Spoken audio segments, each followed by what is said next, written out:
Today, yes. Oh, my name is Kimani Wakima, one of the legal, the team leading the legal team behind me, that is overseeing the process of Jeff's case here.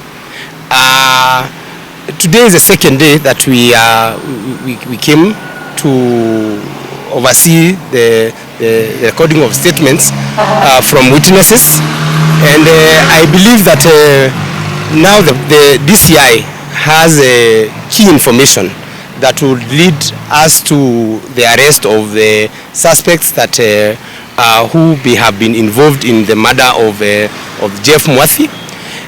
We might be okay with the process as it is, but we have a challenge with the pace that it is taking.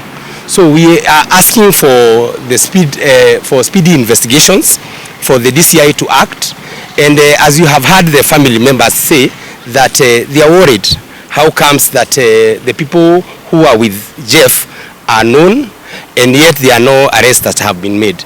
So as the family members have demanded or are requesting, is that the suspects who may be known in this matter to be arrested, so that they can have the confidence of knowing that Jeff will get justice.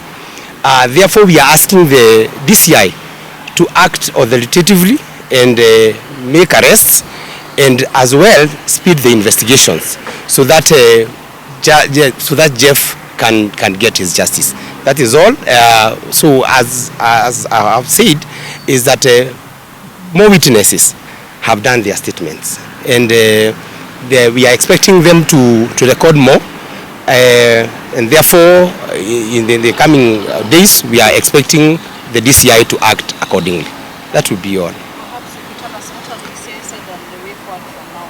Now that they've gotten all the witness statements and you come in to visit for the second day, what have they told you as you've left here? The only thing that is coming out clearly is that this matter was initially being handled by the DCI officers based in Kasarani division, but now the file has been moved or transferred to the headquarters here, and initially it had been indicated as if, or maybe the information out there looked like Jeff had committed suicide, but the theory is changing. I don't want to do the work that the DCI should do, but there is a different theory that has emerged, that Jeff could have been killed, and I think that is what they are pursuing. Maybe that's the information that is coming out from the statement that have been recorded from family members. We were expecting more, and it's their job. I don't want to jeopardize the process, but the theory is no longer about suicide, but it is inviting issues relating to murder. My last question, Richard, yes. Managed to ask the family. Yes. What are the postmortem results that were done on Jeff's body? Okay, that's a bit technical question, but the only issue I would say is that the postmortem report that I have seen personally had directed on, or had guided the pathologist to deal with the issue of suicide, and now you can see that the ground is changing. So it's change of facts. So maybe it is the DCI to guide us on the next process that we might do. But as it stands, initially it had indicated that Jeff had committed suicide. But as I have said earlier, is that the statements are revealing a totally different scenario. So we leave them to do their work. But as you have asked, the initial post-mortem indicated issues relating to suicide. Maybe then the DCI has the knowledge to do the other things that they are required to do.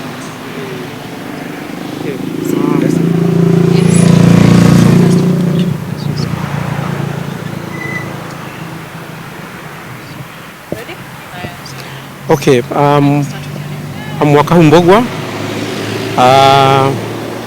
As my colleague has said, yesterday we were handled very well, and the team that's here as DCI, one thing we have to admit that they are doing their work professionally, very professionally, compared to what was done at Kasarani. So we have to admit that things are being done well here. But the problem is the pace. The pace is very slow. We are feeling the pace is very slow. The family is feeling the same. So my request is, if they would hasten this process, at least let them quicken the whole process for the family to see that something is being done, and for us also to see that something is being done, and also the general public to get satisfied that something is being done. So to that end, I would request them to hasten the process, and if they may, it will be also in the interest of the public for them to give a brief and say how far they've gone, and to give the expectation on when the investigation will be complete, because tension is building up. Actually, today we had to stop some groups from coming here, and that will be for a very short time. So if the more it stays, the more it builds, then finally the more it will spill over. So time is of essence in this investigation. So my request is they hasten the process so that justice for Jeff will be here for Jeff's justice.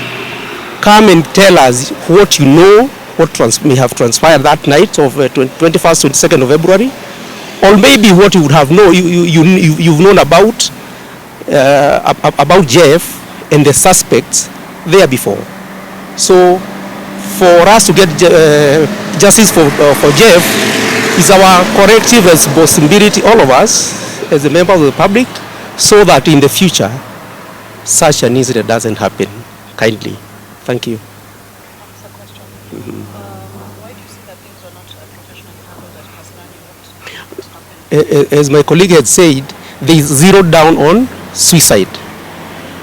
They were not open-ended to investigate on the death, not suicide, to investigate on death, the cause of the death and how it happened. So they zeroed down on suicide. So pathologists' hands and minds were tied to that theory. Yes. Thank you. Okay.